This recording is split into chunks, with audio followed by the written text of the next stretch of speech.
இன்றைக்கி தக்காளி தண்ணி சட்னி எப்படி செய்யலான்னு தான் பார்க்க போகிறோம். ரொம்ப சிம்பிளான டிஷ், ரொம்ப டேஸ்டியாக இருக்கும். இதை எப்படி செய்யலான்னு பார்க்கலாம் வாங்க. இதில் நான் இன்றைக்கி ஒரு மண்பானையில் கொஞ்சமாக தண்ணி விட்டு அதை நல்லா சூடாகிறப்போ நமக்கு எடுத்து வச்சிருந்த 4 தக்காளியை சேர்த்துக்கிட்டேன். நான் இன்றைக்கி 2 பேர் சாப்பிட்ற அளவுக்கு செய்கிறேன். உங்களுக்கு வேணும்னா இன்னும் கூட நீங்கள் அதிகமாக தக்காளியை சேர்த்துக்கலாம். பாருங்கள், இந்த அளவுக்கு நல்லா வெந்து வரணும். அந்த தக்காளியோட தோல் நம்ம அப்படி தனியாக எடுத்தோம் அப்படின்னா அது மேலே உடனே வரும். அந்த அளவுக்கு நமக்கு இதில் நல்லா வெந்திருக்கணும். இப்போ நான் அந்த தோலெல்லாம் நீக்கிட்டு ஒரு மிக்ஸி ஜாரில் சேர்த்துக்கலாம். இதில் நம்ம இதை வேறு ஒன்றுமே போட்டு அரைக்க போகிறதில்ல, இந்த தக்காளி மட்டுமே அரைச்சி எடுத்துக்க போகிறோம். இப்போ அதே கடாயில் கொஞ்சமாக எண்ணெய் விட்டு, நான் இன்றைக்கி கடலை எண்ணெய் தான் கொஞ்சமாக சேர்த்துருக்கேன். அது கூட கொஞ்சமாக கடுகு சேர்த்துட்டு நல்லா கடுகு பொரிஞ்சு வந்த உடனே எடுத்து வச்சுருக்க லைட் கொஞ்சமான சீரகத்தை சேர்த்துக்கோங்க. சேர்த்துட்டு அதுவும் பொரிஞ்ச உடனே ஒரு கொத்து கருவேப்பிலையை நம்ம இதோட சேர்த்துக்கலாம். சேர்த்துட்டு அந்த கருவேப்பிலை நல்லா ஃப்ரை ஆன உடனே நம்ம எடுத்து வச்சுருக்க மீடியம் சைஸ் வெங்காயம், ஒரு 2 வெங்காயம் இல்லை 3 வெங்காயம் கூட நீங்கள் சேர்த்துக்கோங்க. இதை சேர்த்துட்டு நல்லா பொன்னிறமாக ஆகிற அளவுக்கு நல்லா வதக்கிக்கலாம்.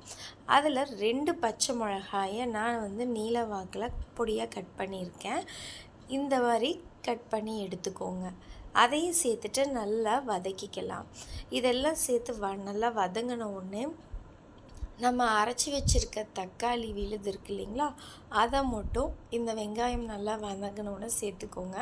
இப்போ நம்ம அந்த மிக்ஸி ஜார்லேயே ஒரு சொம்பு தண்ணி அளவுக்கு நல்லா எடுத்துட்டு அதுலேயே ஊற்றி நல்லா மிக்ஸ் பண்ணி இதுலேயே சேர்த்துக்கோங்க.